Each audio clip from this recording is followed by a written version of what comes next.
Olunaku lwakubiri tukwaniriza nnyo ku kataliiko nfuufu tukwebaza gy'osobodde okukola bukya bwa Akadde. Nze Ssanyu Robina Mweruka ngenda kutambuza ne Mebo Mulungi kali osokolabe ebikulu ebiri mu olunaku olwaleero n'oluvannyuma gataliiko nfuufu tukomawo nago mu bujjuvu. Ebikulu mu gataliiko nfuufu nga biwagiddwa. Obvious distillers basangibwa endajja nkumbi opposite Shello Cars. Taste the greatness. So ours spready, taste it and love it. Prestige margarine. Prestige margarine. Prestige margarine is good for everyone. When you eat it, it makes your body grow strong and healthy. So always spread it, taste it and love it. Prestige margarine.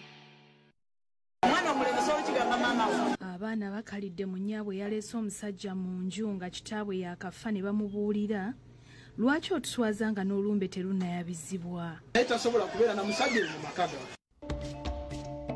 Ensawo yali egula 12. Ebbeeyi y'emmere erinnye yeewanisizza abantu emitima. Ettooke lifuuse akatooke. Era mbi nnyo. I think they know everything. President Museveni ayambalidde ab'omukago gwa Bulaaya ku by'okuzimba omudumu gw'amafuta. Bagundi si mmwe abatusalirawo. You need to control yourself not to explode.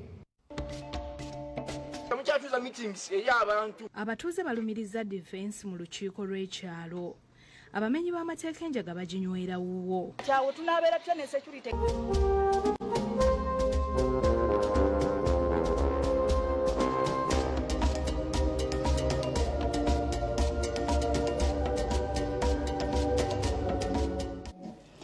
Kale ge gataliiko nfuufu mu bujjuvu tutandise ne bamulekwa abatanywa guteeka bano batadde nnyaabwe ku nninga nga baagala ababuulire lwaki aleese omusajja omulala mu nnyumba nga kitaabwe yaakafa nga n'emyezi 3 teginnawera. Bino byonna bibadde mu disitulikiti ey'e Kayunga era omusasi waffe kayongera okulambululira emboozi eno. Abaana okuli Godfrey limu emyaka 4 ne George William Sekando emyaka 18 batadde nnyaabwe Veronica Nakadde ku nninga nga baagala babuulira ensonga lwaki yayingizaawo omusajja mu bulamu bwe mu bbanga lya myezi 3 gyokka nga kitaabwe amaze okufa. Biri ku kyalo Kiseeta B mu ggombolola y'e Kayonza mu disitulikiti y'e Kayunga era ng'abaana okwemulugunya bakututte wa RDC Haji Moses Dumba yatumye Collins Kafeero alondoola ebintu by'abagenzi yagenze ku kyalo n'atuuza olukiiko ssaako n'abataka nga lwamu ne Helen Alikoba akulira ensonga z'amakana abaana ku poliisi e Kayunga.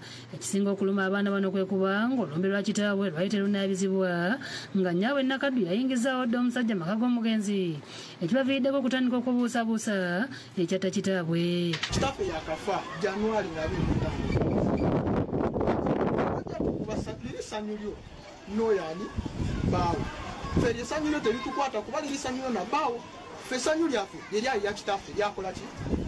Abamu bafuna ne moto mu wiiki emu wali mulumbe ekyo nakyo kinenya mu maama yali angereke budde ekyofuna omusajja yali alina okunywa maama ati owogeza gumukifuna omwana omulembe sobola kigamba maama we.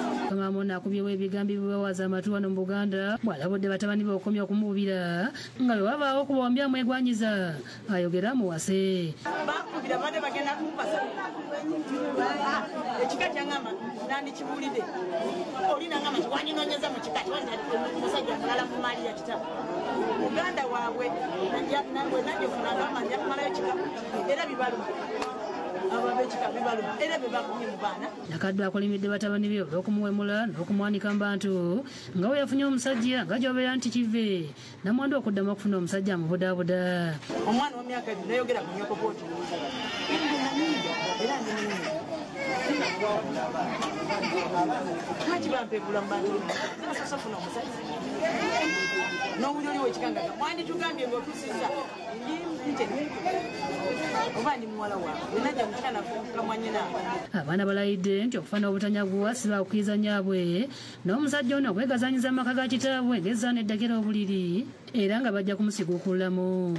Maama omusajja gwe yafunye akole ki? Twale naye tasobola kubeera na musajja mu maka ga kitaffe.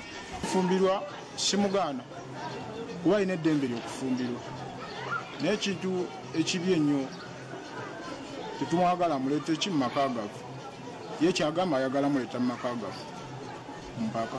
Kafeero n'alikoba bwabudde nti namwandu alina eddembe okufuna omusajja n'afumbirwa kyokka nga ekikolwa ekyokuleeta omusajja mu nju y'omugenzi ate kikyamu. Bw'obeera nti omusajja mulabire ng'eri wano tewali kake tajja wano ate n'abaana mutegeere nti ono ye maama wamwe yabazaala okutuuka awo wonna we muli ttanu lya maama lino osobola okugenda okuwasa n'okufulira naye te ebintu by'omugenzi by'abaana.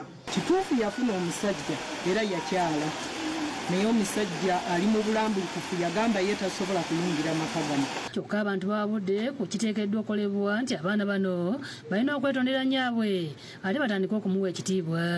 Abaana baagala otuuzibwa nga bannamateeka bwe bazze batuyambeko kuba bafuna okuwabwa eri abantu ba bulijjo nga kwotadde n'abaki n'abakuza kwotadde n'ab'ekika.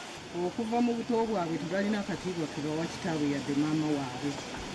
Kitaabwe yatuuka okubalemererwa olw'empisa ze beeyisaamu n'abata. Muto wange n'atandika okubonaabona n'abaana abo. Kale bwe muba mwogeranga ekikwata ku maama wammwe bwe kiba kirungi mu bantu mukyogerenga naye bwe kibanga kibi mukyalina bataata bammwe baabano. Sawulo ow'okulira yakusakidde eggulu eno ku Akadde TV. Gataliiko nfuufu yo ministry ey'ebyobulamu ekakasizza ng'obulwadde bwa Ebola bwe butanatuuka mu kibuga Kampala. Erabudde n'abantu abasaasaanya amaloboozi gano n'obubaka buno ku mikutu mugatta bantu we butuukidde olunaku olwaleero ku bantu 24 abafudde obulwadde buno ate waliyo abalala 5 bakasiddwa ku bantu 24 abafudde nga balina obubonero obw'obulwadde buno 5 bakakasibwa okuba nga bafudde obulwadde bwa Ebola. Byogeddwa omwogezi wa ministry y'ebyobulamu ku kitebe kyabwe wano mu kibuga Kampala. Ministry y'ebyobulamu ekakasizza nti abantu 24 be bafudde nga balina obubonero bw'obulwadde bwa Ebola nga ku bano 5 bokka be bakakasiddwa okufa obulwadde buno. Bino bikakasiddwa omwogezi wa ministry y'ebyobulamu Emmanuel Ainebyona ng'asinziira ku kitebe kya ministry eno ewandeke ya mu Kampala. Abaakafa bakyayimiridde ku 5 tetunafuna omuntu omulala afudde ekirwadde kya Ebola. Ainebyona agamba nti n'omuntu eyafudde kasanga teyasattiza abantu baamugyeko sampo nga kati balindiridde okukebera okuzuula ekituufu ekyamuse. Tulinze ebinaafuluma mu Uganda Virus Research Institute. Wano mu Kampala tetunafunayo keesi ya Ebola, so abantu babeere bagumu. Era bw'atyo n'asaba abantu okukomya okubungeesa eŋŋambo. Buli omu afudde nga tetumanyi ekimuse ne batuyita nga ministry y'ebyobulamu tusindikayo abakugu baffe ne basobola okuhandolinga bode okuziiza okusaasaanya kw'ekirwadde. Agamba nti mu kiseera kino ministry y'ebyobulamu ekungaanyiza abasawo bonna abali mu kubangulwa okujjanjaba endwadde ezigwawo era nga batwaliddwa mu disitulikiti ezalumbibwa Ebola okulaba nga tasaasaana. Bamu baatuuse ku ground naye tuli mu kumobilizinga n'abalala okulaba nti abantu baffe tutaasobola mu bwabe nga tukozeesa obukugu bwa waggulu. Bino bibeereddewo nga basawo mu ddwaliro ekkulu e Masaka bakakasizza ng'omu ku balwadde abaatoloka mu woodi y'Ebola e Mubende bwe bamulina mu kiseera kino mu ddwaliro eryo. Ono nga musajja atemera mu gy'obukulu 28 kitegeerekese nti yakozesa ekkubo lya Mubende Sembabule Masaka era nti yatoloka ne banne 3 akumibwa mu woodi y'endwadde ezibalukawo ku ddwaliro ekkulu e Masaka nga Dr. Edwin Okera ategeezezza nti omulwadde ono ye yeereese era embeera ye n'etabuka nga takyasobola nakwogera. He came in and collapsed at emergency. Then he was resuscitated and he woke up. Right now he's talking. The bleeding has stopped. Bwazengulu abategeezeza nga bwe yadduka mu ddwaliro ly'e Mubende. One of the friends has crossed to Tanzania, the person they escaped with.